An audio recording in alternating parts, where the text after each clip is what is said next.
भोजपुरी की नई जानकारी के लिए हमारे साथ जुड़े। ये लाल रंग का सब्सक्राइब बटन क्लिक करें और बेल आइकन को दबाएं, जिससे नई वीडियो की जानकारी आप तक पहुंच जाए। जान लीजिए, सब्सक्राइब करना बिल्कुल फ्री है।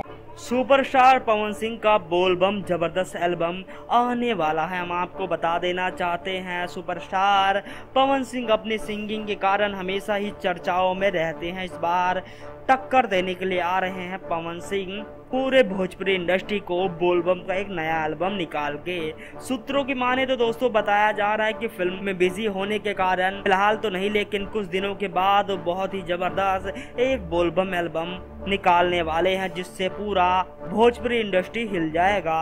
बहुत ही अनोखे बोलबम की तैयारी में लगे हैं सुपरस्टार अभिनेता पवन सिंह। दोस्तों आपको बता दें, पवन सिंह का जबरदस्त गानों के कलेक्शन में पूरी भोजपुरी इंडस्ट्री लगी रहती है। पवन सिंह के बेहतरीन गानों में शामिल है लॉलीपॉप, सानिया मिर्जा के सहित बहुत अच्छे गाने जो कि भोजपुरी इंडस्ट्री को ऊपर पहुंचाने में मदद करते हैं। हम आपको बता दें, अब पवन सिंह गाएंगे बोलबम का बहुत जबरदस्त एल्बम। धन्यवाद।